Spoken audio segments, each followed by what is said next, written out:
उदार होते होते व्यक्ति इतना संवेदनहीन हो जाता है कि संसार में वीभत्स घटना भी सामान्य लगती है, जबकि कट्टर होते होते व्यक्ति इतना संवेदनशील हो जाता है कि सामान्य संगीत, नृत्य, चित्र, आलोचना भी सहन नहीं होता।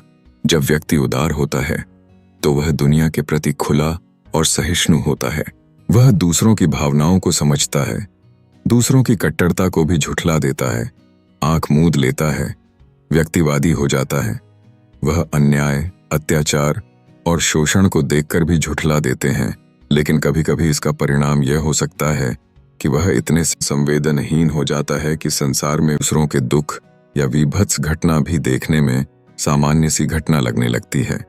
यह उदारता व्यक्ति को सहिष्णु तो बना सकती है, लेकिन कभी कभी संवेदनहीनता की ओर भी ले जा सकती है, जहां व्यक्ति वास्तव में हो रहे संघर्षों और दुखों का अनुभव नहीं कर पाता। जैसे ब्रिटेन के उदारवादी माहौल में ग्रूमिंग गैंग का मुद्दा दबा रह गया, लेकिन अरबपति एलन मस्क ने हाल ही में ब्रिटेन में ग्रूमिंग गैंग का मुद्दा उठाकर न केवल वहां की सरकार बल्कि पाकिस्तान तक को असहज कर दिया है। ग्रूमिंग गैंग शब्द ब्रिटेन के कई कस्बों एवं शहरों में पाकिस्तानी लोगों द्वारा गोरी लड़कियों के यौन शोषण से जुड़ा है। जब व्यक्ति उदारता की ओर बढ़ता है तो वह अपने आसपास की दुनिया के प्रति अति संवेदनहीन हो सकता है। ऐसा लगता है जैसे वह धीरे धीरे उन संवेदनाओं से परे चला जाता है जो कभी उसकी पहचान का हिस्सा थीं। इसके विपरीत जब कोई व्यक्ति कट्टरता की ओर बढ़ता है तो उसकी संवेदनशीलता उसके जीवन के हर छोटे बड़े अनुभव पर गहरा प्रभाव डालती है। ऐसा व्यक्ति सामान्यतः साधारण संगीत या नृत्य को भी बर्दाश्त नहीं कर पाता। उसकी संवेदनाएं इतनी तीव्र होती हैं कि किसी भी प्रकार की आलोचना या अंतर्दृष्टि उसे असामान्य लगती है। यह कट्टरता उसे एक सीमित दृष्टिकोण में फंसा देती है, जहां वह बाहरी दुनिया से कटा हुआ महसूस करता है। जैसे तालिबानियों को यदि किसी स्त्री का पैर भी खुला दिख जाए तो वे बेचैन हो उठते हैं।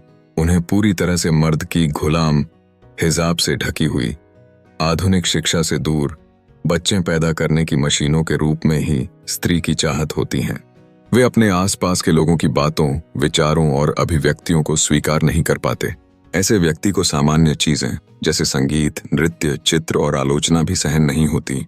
यह संवेदनशीलता अक्सर असहिष्णुता, तानाशाही और प्रतिक्रिया की ओर ले जाती है, जिसमें व्यक्ति छोटी से छोटी बातों पर भी अत्यधिक भावुक हो जाता है।